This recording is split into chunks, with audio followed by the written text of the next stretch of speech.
Hello everyone, and welcome back to another reaction video. Today we are continuing All Deltarune Chapter 1, Gaster Eggs, which are Easter eggs, secrets, and references.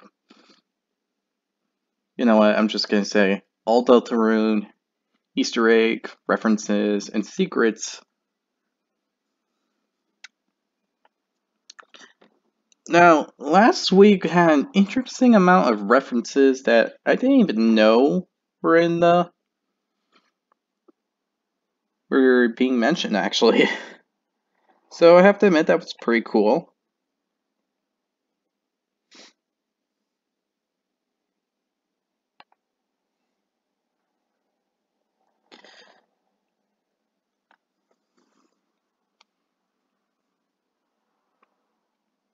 So I am kind of interested what type of references or secrets we're going to see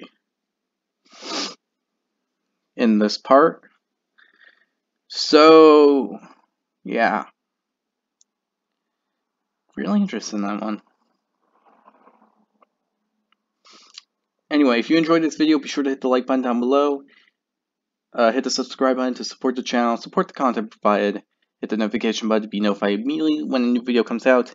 If you have any video recommendations, leave it down in the comment section below. I will react to it as soon as possible.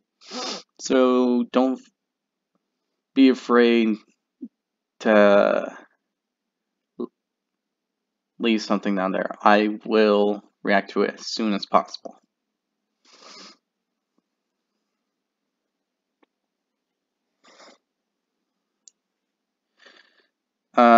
If you have a favorite reference or secret coming up here, then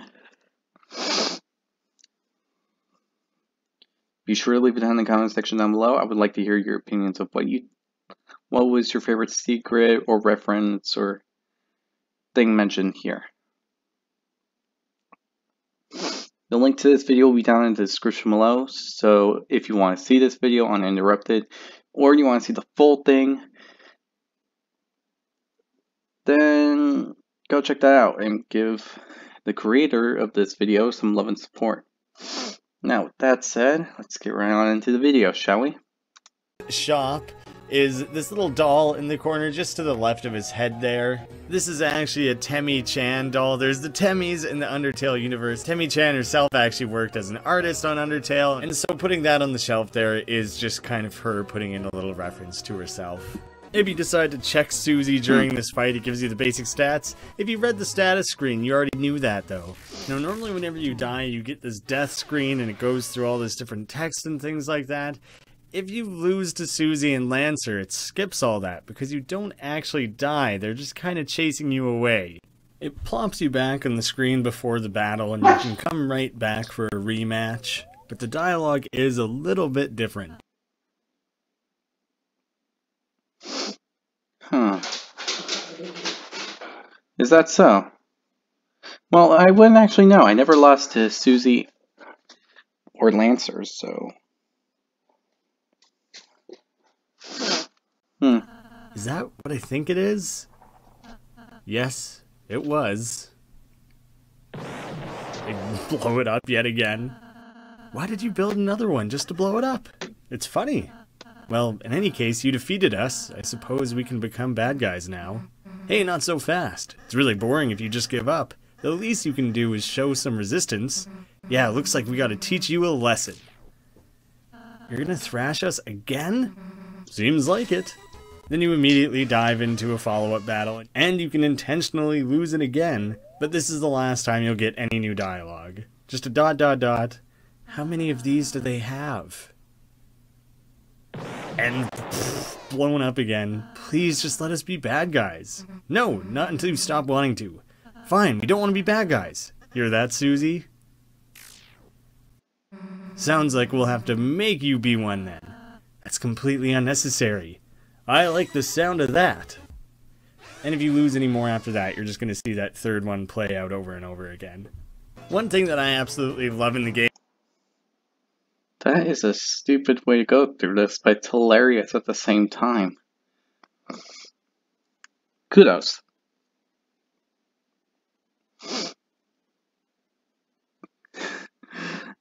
That's hilarious, though.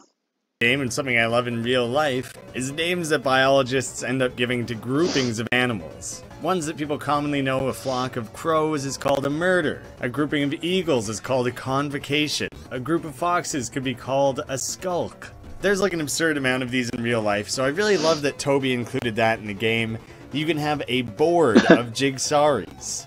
I think the only other instance of this is you can run into a necklace of Rudens. For whatever reason, only the 2 different enemy types received these grouping terms. If you run into this grouping of 3 unique enemies, it's a smorgasbord. Spelt slightly differently here for a pun about the Great Board, which we use to typically refer to just big feasts. Apparently the literal Swedish translation Smorg.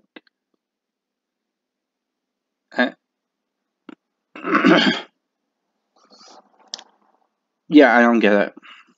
is table of sandwiches. Doesn't really apply, just kinda neat. By flipping around wildly in the stats menu, you can change some of the details about these characters. Ralsei's kindness sometimes becomes dogness, and is just set to a value of 1. And now and again, for Chris, you just get a stat that is dog. You just get a silly sleeping dog there. Just a random thing that happens. The only way to make it appear is just flip back and forth, and eventually it shows up. Hey kid, you want to buy a tutorial? There's a handful. That's, questionable. But also a ton of Toby references. Why do you have to put a dog in everything?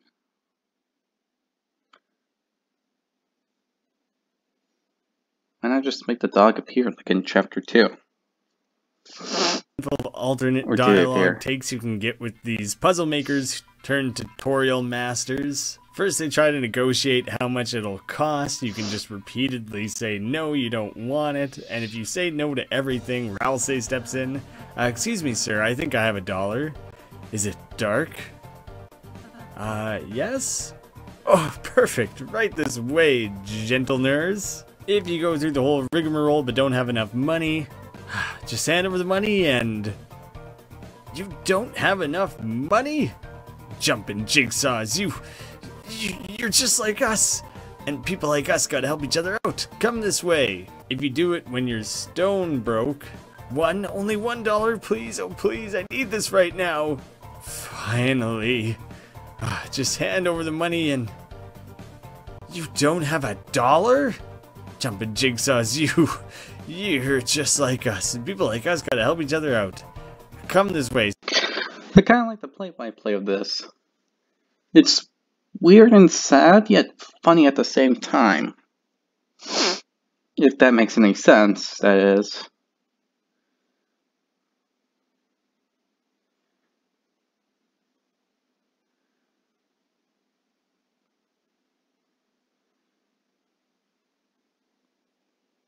Plus, it's one way to make allies, I guess. Wait, same basic thing. Donation hole. If you like our tutorials, please throw your money into a hole. Throw $1 in, you don't have enough money. You failed to budget enough money to throw into a hole. Off to the side here, next to Sham's shop, is a few of these tutorial masters. There's the Susie master, where you can ask her about Susie. Talks about Susie's always attacking. She'll smash them with a crushing chop. She strikes and does all that stuff, and Susie kind of seems a little bit pleased about all of this. If you look at her stats here, her rudeness is at 100, her crudeness is at 100. Now we got Susie's rudeness down to 99. She's a slightly nicer person, and you can come back to the Susie master, and he'll have different dialogue to say. Warning, the days of warning have long since passed. The circumstances changed pretty fast. A fact. Susie seems to have changed just a hair. That kind of growth is actually rare. And attack. Susie's Buster, rude as may be, will deal more damage if you just press Z. Just a fun little bit to reflect the... That's actually somewhat well detailed. I mean, the rudeness that went down by 1, but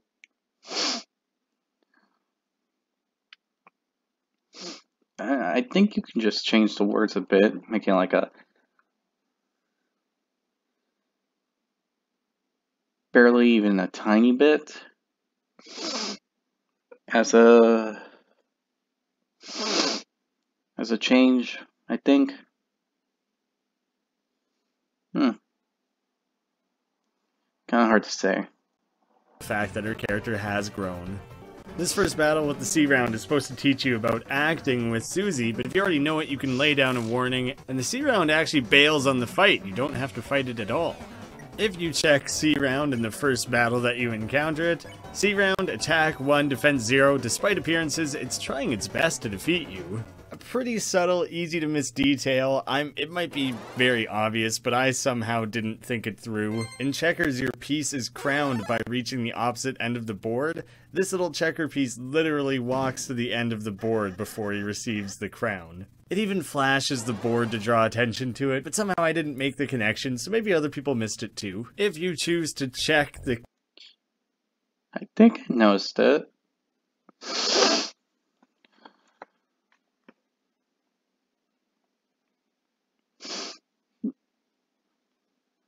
It's actually kind of clever how that one was referenced. Because it uses the real world move when a checker piece goes to the other side, so. Kudos. Pretty cool. Well detailed. Don't hate it.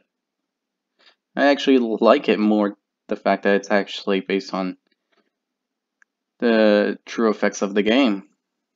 K round, the first time you come to battle it. Attack 9, defense 3, check! That's chess, not checkers. There is such a weird amount of layers to this joke. First of all, the other enemies you're encountering on the board are chess pieces, not checkers. You can check or checkmate someone in... Wait, what? But it's a checker piece.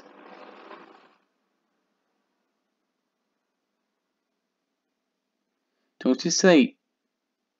No, wait.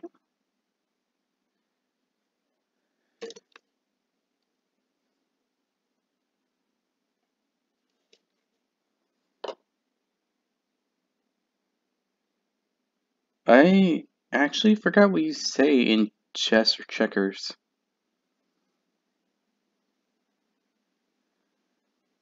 Checkmate. No, that's chess. Check is chess. I don't think you say anything in checkers. I don't know, it's been a while for me. Haven't played checkers in 3-4 years. Chess. K round is a checker. I mean, both games use essentially the same board, but when you start throwing it all together like this, I don't even know what's real anymore. And now when you go to check the K round, it comes up as checkers. But now when you go to checkers it says, that's better. Just making sure you're getting the two games straight. And in the second time that you fight the K round, it is still checkers. But there's no funny dialogue when you actually use the checkers. It's interesting that Susie and Ralsei's designs both have hearts directly in the center of them. Chris doesn't actually have anything there, although in the various puzzles throughout the game where it zooms into your soul and you have to dodge between things, it highlights your soul then by kind of doing this transparency thing with yourself. So all three characters do technically have hearts in their center. What that has to say about their souls, there's a lot you could probably read into that. In this section here where you get... Could be like their souls are connected. At least I think that's what it means. No, wait, then the battle damage. Wait. It's confusing. Chased by this damned bird. Try not to die. I'm not doing it very effectively. At the very end there, you ring the bell. And then you see that his face kind of like runs away there, which is kind of strange. It stood out to me in my original playthrough, but I didn't think to go back for it. Then you go back to the start here, his beak has run back to the opening thing here. You talk to him, these birds are pissing me off. I'm the original Star Walker, and for whatever reason there's that weird space in between. And even stranger is the fact that pissing is capitalized and made yellow like that. There's no real apparent reason for that.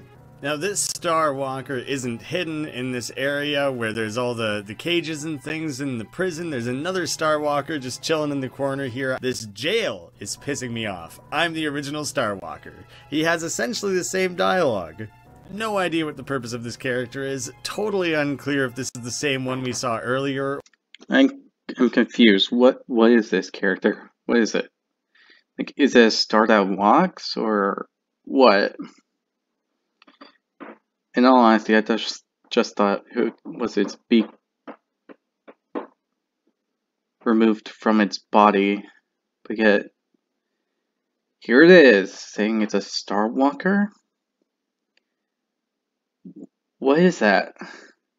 Or if there's two of them and they're arguing about which is the original, it's weird. Now, going about it right to left, when the beak jumps off the bird's face and you run back across, you can actually catch up to him and have both of them on the screen at the same time. But his dialogue is still the same. The birds are pissing me off. I'm the original Star Walker. Someone actually went into the game's files, and the little sprite for the thing that runs off of the bird's face is also called Star Walker.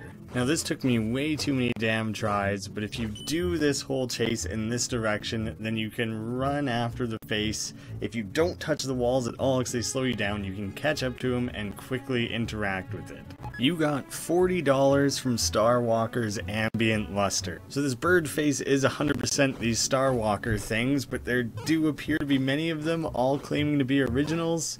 Who the hell knows? What's most likely with the Star Walker character is that this is the original sprite for what eventually becomes the Star Walker bird face. Both sprites are called Star Walker in the original game files, but some people have come up with some interesting theories about why this guy talks about being the original Star Walker, other than just possibly being the starter sprite. Obviously the name Star Walker is immediately going to make people think of Luke Skywalker. There's a weird theory in Star Wars, a weird deep down fan theory. Some people actually think that there are two Luke Skywalkers, a Luke Prime and then the second one. This has to do with Luke looking like he's very different heights at different parts in the movie. These two Star Walkers are quite a bit different in size. It's the most obscure thing and most ridiculous fan theory of all time. Yeah, I'm not gonna question that kind of sanity. Not gonna question it, not gonna question why they thought that there was two Lukes.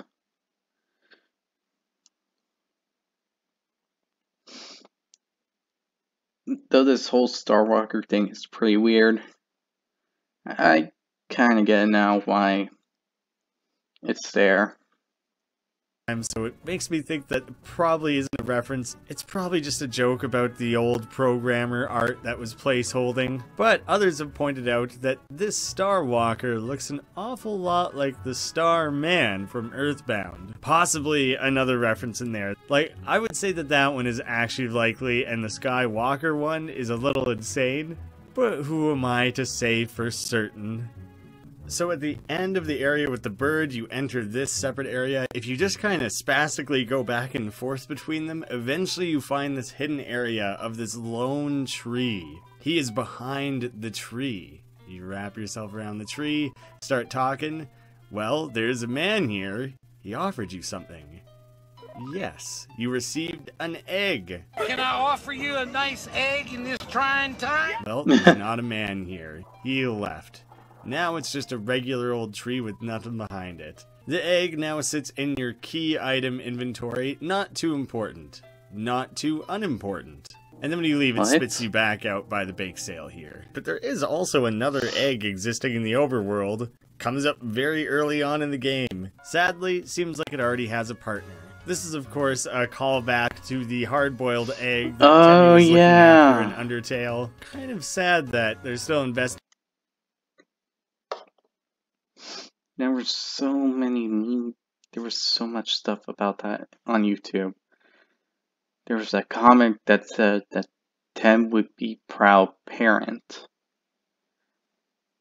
Or something like that. It was hilarious and also adorable at the same time for me.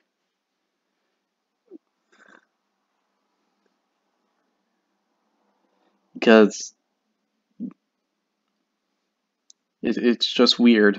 Time in looking after this egg. It's funny that they specify that the egg is black and white here, because originally in Undertale it was a decorated, painted up egg. The hard-boiled egg emanates a feeling of pity towards you, so somehow this egg does seem to be somewhat sentient, which makes it a little less sad. Perhaps it's noteworthy that the egg is specifically labeled as black and white rather than simply white. Either it's a joke that these characters actually see that chunky black outline, or perhaps something more. Something else? Are they referencing Gaster's head now that I'm seeing it? Wait, didn't one of those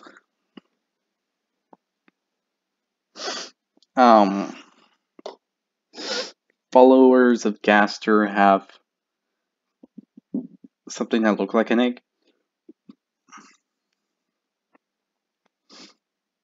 Black and white?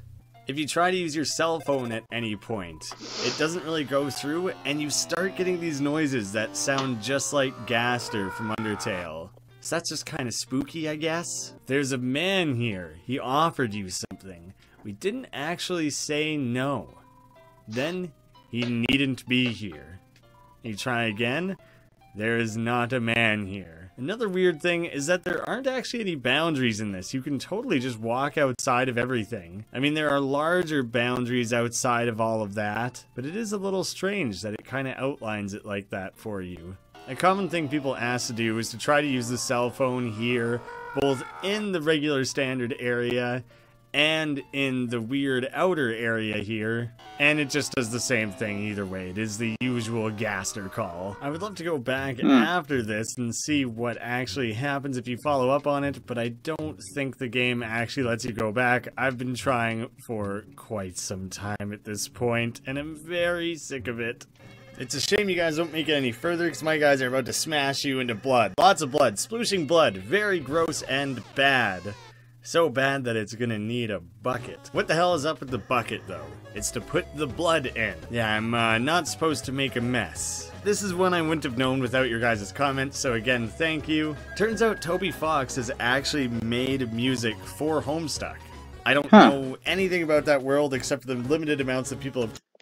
Homestuck. I actually never heard that one. Pretty interesting that he actually made music for a game like that, though. Or is it a game? I don't know.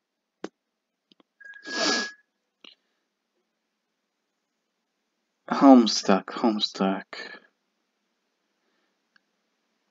Probably have to look into that.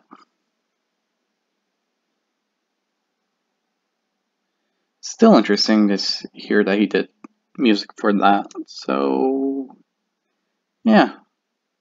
Told me, but there's kind of like a weird little PG version of reproducing in that world that involves buckets.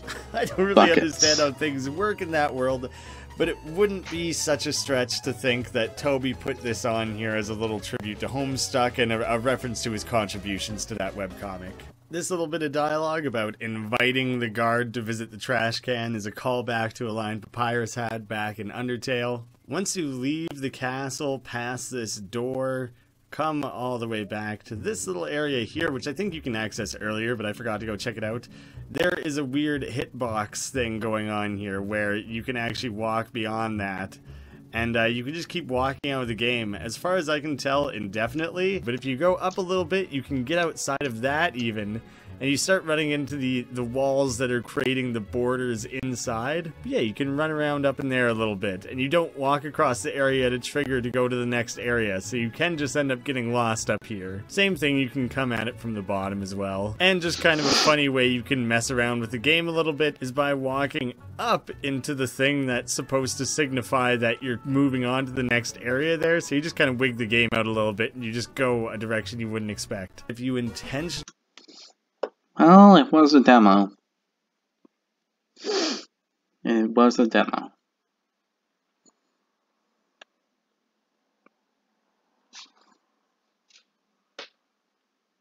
So it is, of course, going to have its few flaws. Yeah, flaws. Hey, I think that's the word. Lose the battle that takes place in the next screen against Lancer and Susie, come back here, walk off screen, and bust out the cell phone, which normally, without losing that battle, would make the normal Gaster sound effects.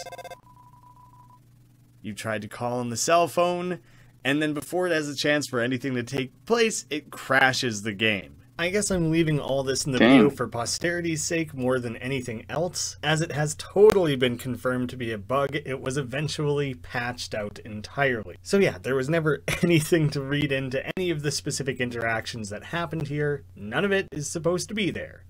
Now, this is more of just a joke again, but it's one I didn't get immediately because I kept reading this guy's name as Ruxel's card. You eventually get the item that's Ruxel's Rue. R-O-U-X is a real word, it's pronounced Rue, which means the master of puzzles in the same theme as spades, clubs, diamonds, all that, is Rule's card. It went... Wait, what?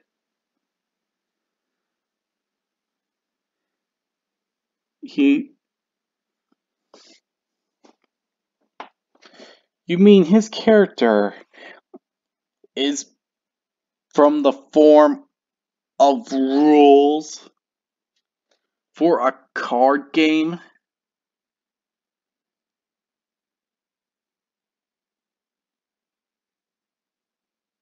What kind of bull are you throwing out here? Is this... Oh my gosh. Sorry if I hang the mic, but this guy is from the rule book. I mean, the rule card for the deck of cards that are spade, club, diamond, and hearts. That kind of rule card. Oh my gosh.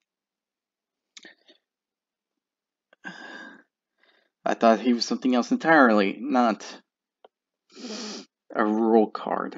What the heck? Way over my head. It's my favorite joke in the game, though, once someone finally pointed it out to me, and I just loved it enough that I wanted to share it. When he presents his puzzle, if you talk to him instead, he says, lost, frightened, confused, good! Haha! This is super obscure, but it's actually a reference to a bit of dialogue from a game called I Am Mean. Lost, frightened, confused, good! There's a worm up here.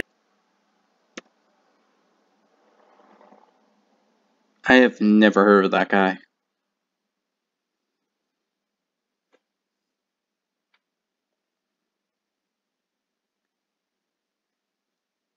But I can see the reference, but what the heck? I have never heard of this guy. I Am Mean? Good! Nope. There's a worm up here, and he Never lives heard a of him. wormy life. I'm mostly kidding. This isn't a secret or anything. I just don't know what the point of this character is. I think it's just there just for kicks. Before the king came along, I used to eat the leaves from this tree. Now I still do that. Such is the way of the worm. Someone commented with the theory that maybe this is kind of a bit of meta commentary on the game, like nothing you do matters. There's also a recurring thing where Rule's card continually calls you worms. It comes up many times in all of his dialogue trees. So I don't know, maybe that does tie into to the worm from earlier in the forest. We're worms, things just don't affect us. But since some of his dialogue is already a direct reference to I Am Mean, there's also a chance that this is just referencing the fact that that character always used to call the player bookworm. Now I haven't talked about this little pink ball guy, or the I mean, yeah, I guess that would fit the metaphorical situation of what the word means. So I guess that works. coat rack at all. What could be going on here is when the two of them are together, they do actually look like the different components from a game of jacks. But later this character is directly referred to as a coat hanger. So what might be going on here is that this little pink ball is actually a reference to the bully's friend from Legend of Zelda: Link to the Past. About halfway through that game, you actually do go to a dark world that's just a dark version of the light world. And that's where you find the bully's friend, who is just a tiny little pink orb of a character. It doesn't seem that absurd of a possibility, because this character is just kinda nothing otherwise. Someone even suggested that it would complete the pattern of this caterpillar. White, green, pink, white, green, pink. It's kind of a random thought, and I'm not sure if any other dialogue really supports that, but maybe. This character doesn't really do much, does it? When you're guiding... Huh.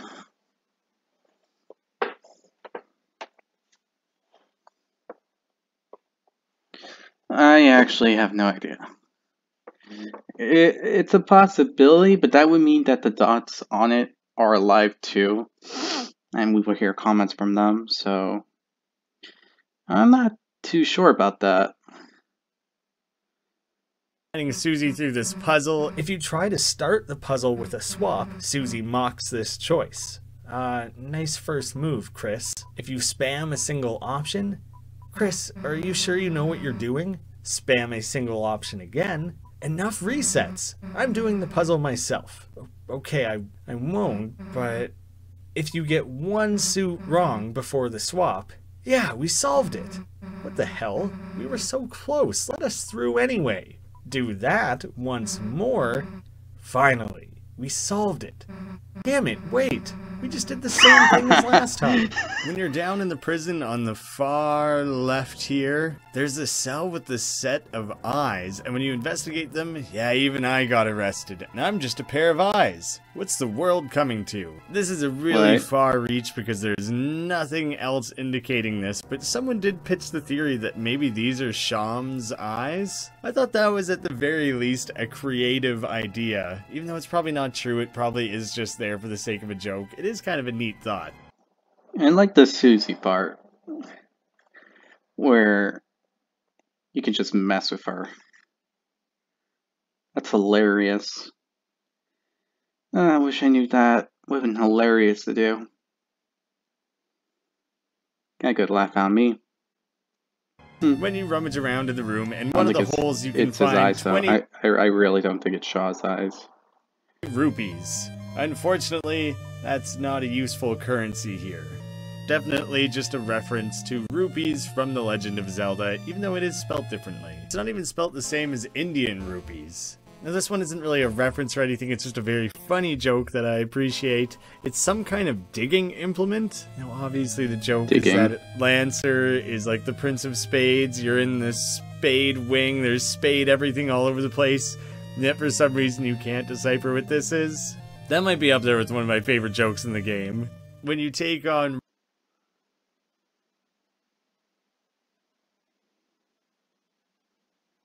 I don't get it. It's a spade room. Everything's gonna be spades.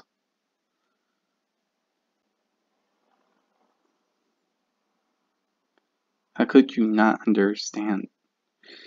Not gonna question it. Not gonna question it. Rule's second puzzle, he mentions that maybe he has a better puzzle waiting. Ralsei chimes in. Can we see it? No. Maybe sounds a little familiar. Good Lord, what is happening in there? Aurora Borealis? Aurora Borealis. At this time of year, at this time of day, in this part of the country, localized entirely within your kitchen. Yes. That's it? No. There's a couple of fun ways that Toby might have been playing around with language for characters' names. Someone in the comments pointed out that K-A-A-R-T, not D, is actually Dutch for card, or even literally as playing card. So obviously Toby wanted us to pronounce it as card, but he didn't want it to immediately look exactly like card. Maybe he took a little bit of influence from the Netherlands there. There's also the Hathies, the heart-themed enemies that we encounter. In the Malay language, when you pronounce what is written as Hathi in English, it will come out very similar to Hati, which actually just means heart. Reuben Oh. actually means ruby in many different languages. There is Croatian, German, Dutch, Swedish, and I think several others. I'd been looking for ways to tie it to diamond, but that makes sense. Not every culture and language actually calls it diamonds, hearts, and so on. Some of the translations are ruby or red gem or things along those. Huh. So they're actually named after the card. Huh. That's actually pretty cool. Those lines for cards. In Danish it's called a rood or a rooter, while rubies themselves are called Rubens. Rood actually means window or window pane, and Ruden means ruby. So there's all sorts of languages that might have originally stemmed from. Treating it like diamond was looking in the wrong place. The Rudens actually say shine, shine when they attack you, which makes sense because of sparkling gemstones.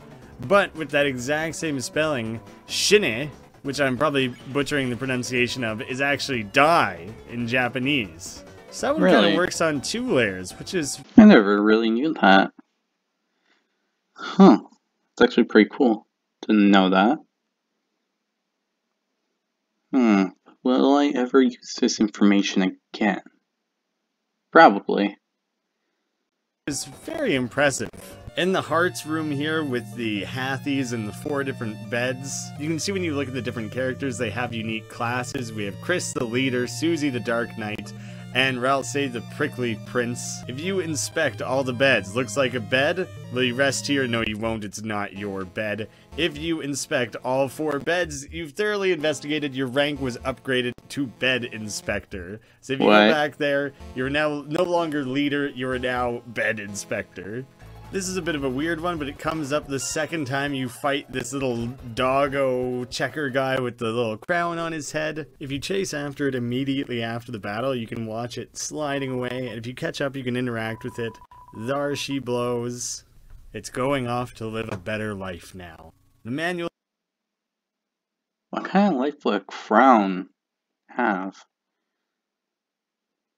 Seems pretty weird. Then again, who am I to judge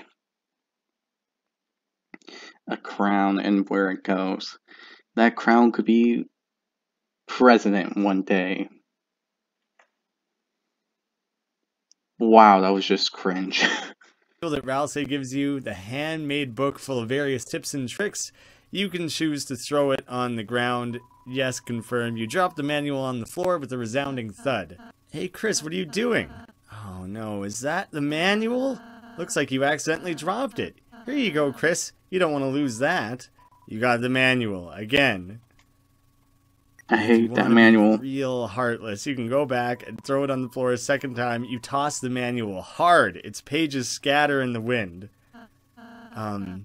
That's okay, Chris. I'll just make a better one next time. Poor Rousey. One thing I want to mess around with is once Lancer bails, then Susie chases after, and Ralsei chases after Susie, you're left on your own? And so what if I take this opportunity to throw this manual away? Now I feel sad. It was just thrown away like nothing. Usually Ralsei steps in and stops you from throwing it away. Nope, now I just ditched it. Just rudely. I wish I knew that. That would have saved me so much time. And I would have so much space to get some more stuff so I can use it against not Lancer. Jevel. Yeah, I always use that space so I could get more items so I can beat Jevel. I threw it away when no one was looking. Towards the end of the game, Susie finally pushes her hair out of her eyes. This also affects her little portrait picture in which we can now see her eyes. In this land, only eyes blinded by darkness can see the way. And so what can obviously be read into this is that most characters' eyes are obscured for the entire game. But at various times we do get to see every character's eyes. With Chris, we don't actually see his eyes until the very, very end, and it's when he's alone, and it's quite sinister. So this line that Yeah.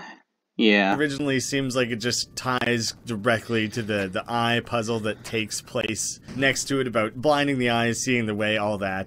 There could be a lot more to that line than I originally thought. I need to take this opportunity to dispel something that I see come up in Deltarune comments all the time. People say that you can see a hint of Chris's red eye while either walking around or during this falling animation. I can show you a zoomed in version of the sprite. There is no red. What's happening here is that the compression in the game causes a blending of these two colors, the brown and the yellow, right next to each other. Even that doesn't quite create a red, but if your eyes are out of focus, depending on your screen settings, maybe it's something you're already looking for, then yes, you might have a little bit of an optical illusion where you think you see a hint of red. I'm not telling you you're not seeing it, I'm just telling you that it's not a part of the sprite. We can't say whether or not Toby planned that. My guess is no, but the fact that it ends up fitting with the larger game is kind of a neat coincidence. So no, there is no red in Chris's eye, but yes, I believe you when you say you see it. Now just beyond the great door here, there's a save spot. The first time you hit it up, it says, "With the door closed behind you, your adventure will begin. The power of adventure shines within you." If you wait till you get all the way to the end here, right before taking on the boss fight with the Chaos King, and then do some big time backtracking, and I mean big time, all the way back to the very start of all of this. You can go all the way back to the save point in front of the door here. The door is still closed. The power of backtracking shines within you. So you can't actually go back through the door or anything like that, but it's just a funny little bit of text to say, hey, thanks for giving it a try. There's so much great... Well, that was an interesting one. Gotta say, why, but okay.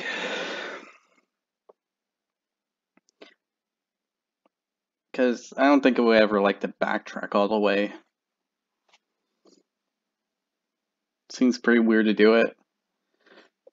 But anyway, I hope you all enjoyed this video. If you did, be sure to hit the like button down below. Hit the subscribe button to support the channel, support the content provided and all that. Hit the notification button to be notified immediately when a new video comes out. The link to this video will be down in the description below. And in the comment section, leave what your favorite bit on this video was. My favorite was the puzzle with Susie, because I find it hilarious how you can mess with her when you do the puzzle.